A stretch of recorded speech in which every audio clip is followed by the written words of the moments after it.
So, just to recap what we did yesterday.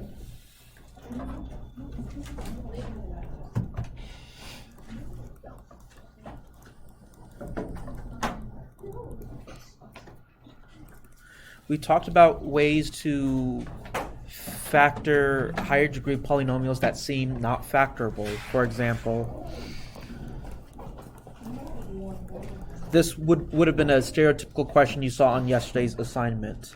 Suppose I asked you to factor f of x equals x cubed plus 3x squares plus 5x plus 6. The idea is that if I ever ask you to factorize, you reach deep down in your toolbox to see what you can apply. Maybe there are some factoring patterns, difference of two perfect squares, sums and difference of perfect cubes, or maybe there are techniques that you know. Hey, this is a 4-term polynomial. One technique we know is factor by grouping. But try, this guy is simply not groupable. So we talked about this theorem called the rational zero theorem that sort of allows us to guess and check our way to reduce a polynomial into a smaller degree. So the very last number are your p-values, your very first number are your q-values. Since my q-value is 1, my list is just simply the p-values. So my list here will be all the factors of 6, which is plus or minus 1, plus or minus 2, plus or minus 3, plus or minus 6. And the idea is that you synthetically divide via guess and check until you get one that has a remainder of 0. Now, we're not going to spend time guess and checking. You did a whole bunch of that yesterday, so let me just spoil it for you. -2 will work. So you quote guess -2, and then you should see hey, as if we knew the answer already, it is a factor. Right? So all of this work tells us that x equals -2 is a 0, which means x plus 2 is a factor. Also recall that synthetic division will always reduce your degree by 1.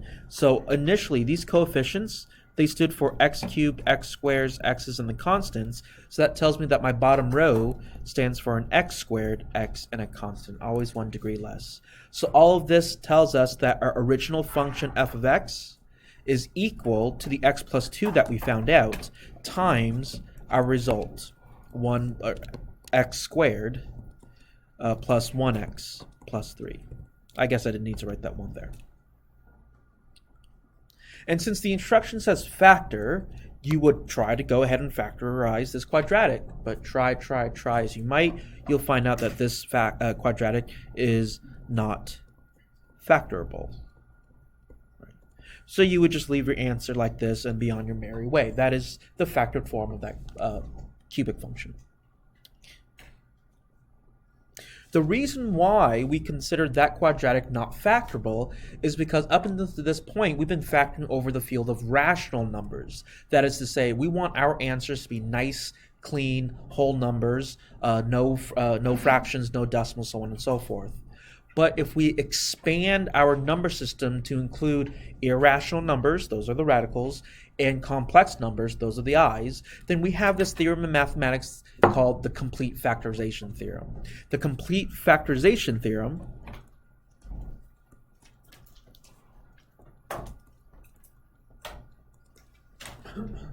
it sort of relates to the fundamental theorem of algebra, but the complete factorization theorem says this.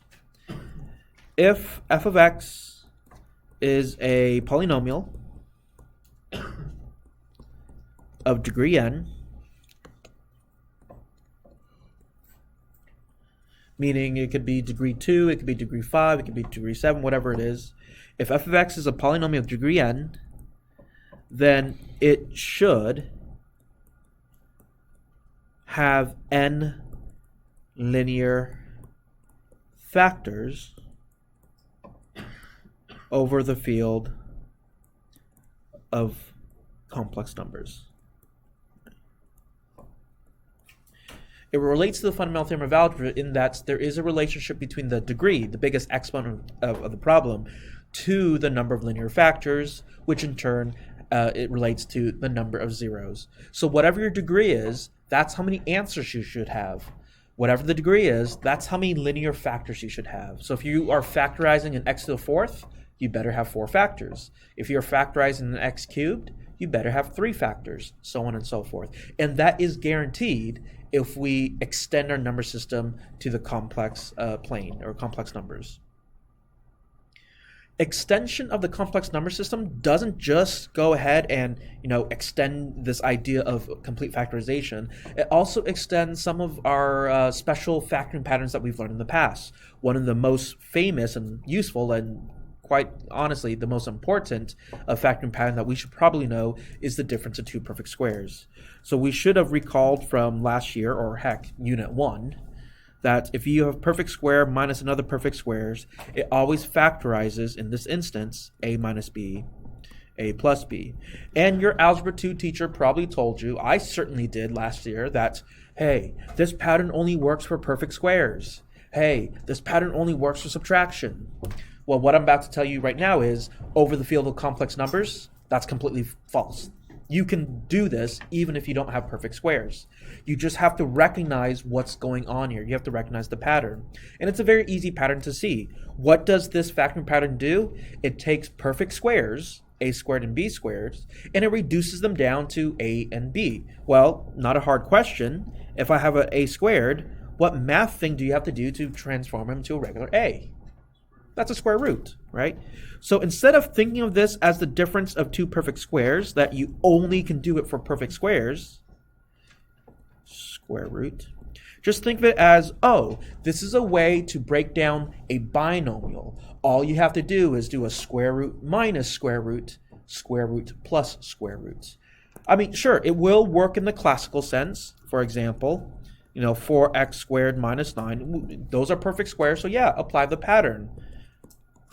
That's just the square root of 4x squared, which is 2x, and it's just the square root of 9, which is, of course, 3. And then 1 will be minus and 1 will be plus. So that is applying that pattern in the classical sense. But I could give you a non-perfect square, say x squared minus 7. Ooh, that's not a perfect square. If this was Algebra 2, you would say not factorable, and that would be right. But for today's lesson, expanding it on our number system, it should be factorable. Just take the square roots. Square roots of x squared is x minus square root of 7. Well, 7's not perfect, so the square root of 7 is simply the square root of 7. And then, of course, you do the conjugates. What about x squared plus 4? Wait a minute, I remember my Algebra 2 teacher said I can only do this for subtraction. And I will admit that's probably the one thing that your Algebra teacher wasn't lying to you. This pattern only works for subtraction. Fortunately, we know about arithmetic, that all addition problems are subtraction problems in disguise. X squared plus 4, we should agree, is the same thing as x squared minus a negative 4. Now we can go ahead and use the pattern. It's just the square root of this guy, x, minus the square root of that guy. But we just have to remember, when you take a square root of a negative, you're going to get i's. So the square root of negative 4 is 2i, and then you do the conjugate. Hey, we factored him. So that's sort of the moral of the story of today's lesson. Not factorable should no longer be in our vocabulary if we expand our number system to complex numbers, even when it comes to these special factoring problems, patterns. You guys okay with that? Okay. So let's go ahead and just, these were examples, but they weren't like full examples. Just so I don't leave you with, nothing, just so you don't leave empty-handed, let's do at least one example. Right? Suppose I ask you to factor f of x equals 3x, or actually not 3x, x cubed minus 2x to the minus 2x plus 4.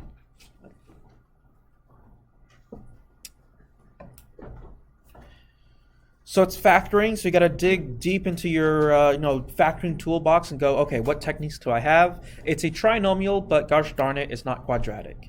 Hey, it's a cubic, but gosh darn it, we don't have 4 terms, so I can't do factor by grouping. So my back is to the wall, nothing works. Well, we are going to employ our method of last resort, P's and Q's. You can always turn to P's and Q's if you are absolutely stuck. Again, our Q value is 1. So I don't really need to write down the Q values because we're just going to divide by 1. So I can jump straight to the list, which are the factors of 4. Plus or minus 1, plus or minus 2, plus or minus 4. And you guys know you're supposed to guess and check, right? So I'll save you the headache. I'll fast forward it. I'll just tell you what will work. It turns out that -2 will work again. Do note we filled in the 0 for the x squared. So if you quote guess -2, we're going to get 1, -2, -2, +4, +2, -4, 0. Hey, it's as if whoever made this knew the answer ahead of time. Again, what does all of this work say? All of this work says our original f of x equals x plus 2. Remember, if -2 is our answer, x plus 2 is the factor, times, and remember, these guys are one exponent less. So that's 1x squared minus 2x's plus 2. And then, we'll go ahead and factorize this guy. But hey, this quadratic, he's not factorable by normal means. If the instructions are what they are, as is, I wrote this specifically, this would be the answer. I would box it, move on, go home, be happy. However, if the instructions said factor f of x completely, that's sort of the trigger word you're looking for. If it says factor completely, that means any factor that's bigger than the linear factor, you can always break down. Well, how the heck am I supposed to break down this guy if he's not factorable? Well, we have to recall the factor theorem, right? So recall, so scratch work over here. Recall the factor theorem. Factor theorem says x equals c implies that x minus c is a factor. Right, x equals c is a 0. I should probably write that. Is a 0 implies that x minus c is a factor. So to factor something that's, quote, not factorable, you just solve him and then use the factor theorem to rewrite him into linear factor form. So sort of like a side step, scratch work, if you will, what we're going to do is we're going to take our not factorable quadratic and then just set it equal to 0. Just solve it like a normal problem. So then you solve it by completing the square or quadratic formula, whichever method you want to use. I personally like completing the square. In my notes, I'll show completing the square. If you absolutely hate it, you can still use quadratic formula. You'll get the same answer in the end. So to complete the square, I'm going to subtract the 2 here. And then that magical number we add is half of this number squared. So half of 2 is 1. 1 squared is 1. So let's go ahead and add 1 to both sides. The left-hand side is now factorable. X minus 1 quantity squared equals -1. We're going to take the square root of both sides. And note, I guess I'll show it. We're taking a square root of a negative number, so that's going to be an I. We're going to take a square root to solve an equation, so it's going to be plus or minus. And then the last step is to add the 1. If the instruction said find all the zeros, this is a perfectly fine way of writing it, and I would just leave it like that. But since it said factorize, what I'm going to do just for clarity purposes is I'm going to actually write them separately, and I'm going to color code them. So here's x equals 1 plus I, and here's x equals 1 minus I, right? I'm only doing this for the notes. I totally don't expect you to do this on the test or on your own. So what is our answer? We have f of x equals x plus 2. That was the first original question that we guessed correctly, times. And I have no idea why applying the factor theorem is so complicated for kids. I mean, I can't tell you the amount of headache I had last year when kids just made mistakes here. Read the sentence. Or read the statement. It says x equals c. C can be whatever. So if it makes you feel more comfortable, x equals box is a 0, that implies x minus box is a factor. To convert it into a factor, you literally do x minus whatever your answer is. If your answer is one number, great. If your answer is 2 pieces, 5 pieces, 10 pieces, it doesn't matter. You literally do x minus whatever you got. So if I want to convert these answers into factors, I'm going to do x minus, and I'm literally going to write the answers. Now, since my answer is a binomial, I'm going to group them in parentheses, 1 plus I. See, notice that's all I did. I didn't do anything special. I literally did x minus my answer. And of course, you do the same thing to the yellow answer. X minus. Just copy the yellow answer as is. Since he's a binomial, I used extra parentheses. There you go. That's the factored form. It looks messy. It looks ugly. But technically, those are linear factors. Right. If you wrote this on the quiz or test, I would give you full points. Different professors, different textbooks, they don't like the double parentheses, so they would actually distribute the negative. You can do whatever you want. If you ask me personally, I personally like distributing the negative, but it's sort of a preference thing. It's not a mathematical thing. So I would probably write it as x minus 1 minus I, x minus 1 plus I. But to each their own. Both are perfectly acceptable, this or that. Right, so take your pick. So what's the moral of the story?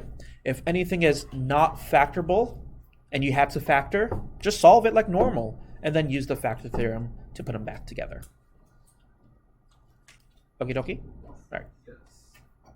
The second thing that we did yesterday was building functions. I think the analogy I used was you are a McDonald's worker and a customer gives you X intercepts and you have to build a function. Well, we're going to do the same thing today, except we're going to add these two extra theorems. We have to pay attention to these two theorems here when we're building functions. The first is the irrational conjugate theorem.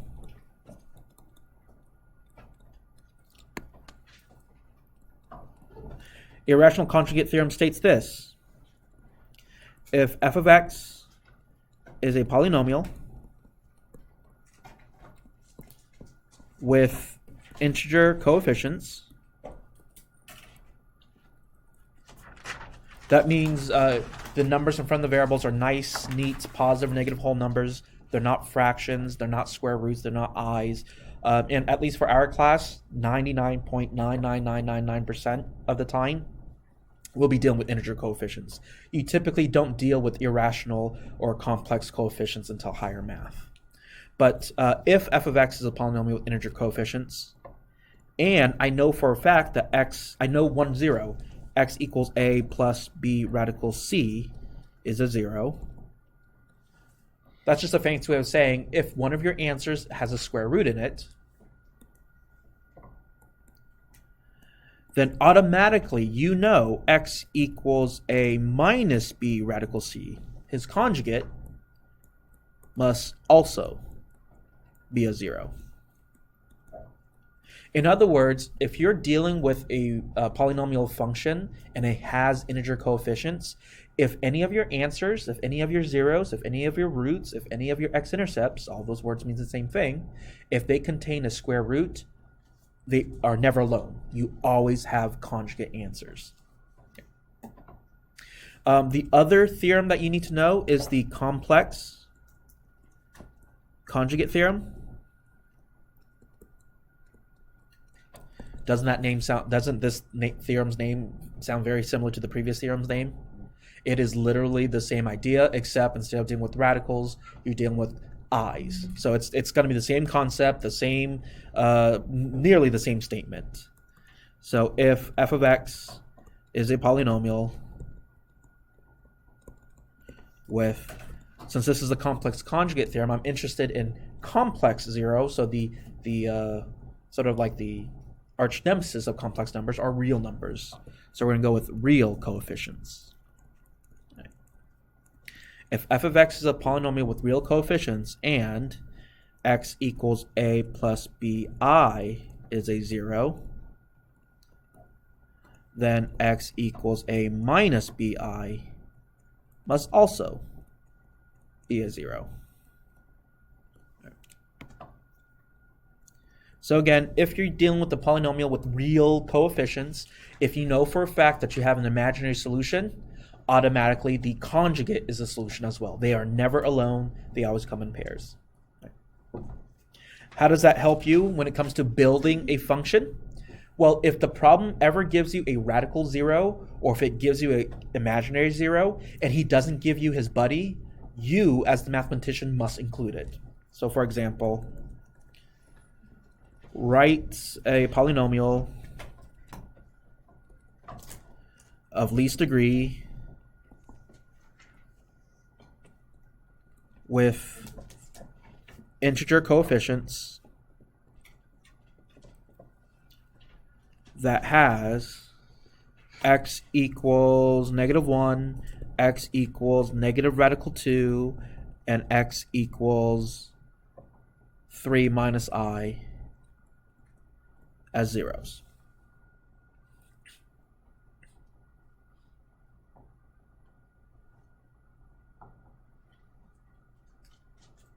So the uninitiated would go, okay, this is simple. I did this yesterday. They gave me 3 zeros, so I know I will have a cubic function, right? X cubed, because it has 3 zeros. But what the previous theorems say is, so this is the only thing that makes this question different than yesterday's questions, right? Since they tell me x equals negative square root of 2 is a 0, I know we must include his conjugate. Well, the conjugate of a negative radical 2 is a positive radical 2. And the idea is, since they tell me x equals 3 minus I is a 0, I know we must include, according to the complex conjugate theorem, we must include his conjugate, x equals 3 plus I, right? So although the original problem started with 3 zeros, this will be an x cubed. As a matter of fact, this problem should have 5 zeros, including the conjugate. So that's all that complex conjugate theorem and the irrational conjugate theorem says. If they give you irrational or complex conjugate complex zeros, and they do not give you their buddies, you have to include them. If they already do give you their buddies, then you're safe and you just go on and do the problem. So let's do this fairly quickly. I'm going to save you the headache of doing all the repeated distributions. I'm going to assume you know how to multiply polynomials, so I'm just going to fast forward to the answer. But there are some certain areas I want to highlight and give suggestions. Not example, answer. So f of x equals, convert everything into a factor. So if -1 is a solution, then I know x plus 1 is a factor. And now here's my first tip. Always put the conjugates together. So although they gave me this and then followed by this, I'm actually going to group the conjugates together. So x plus radical 2 goes with x minus radical 2. And then I have x minus 3 minus I, and then x minus 3 plus I, right?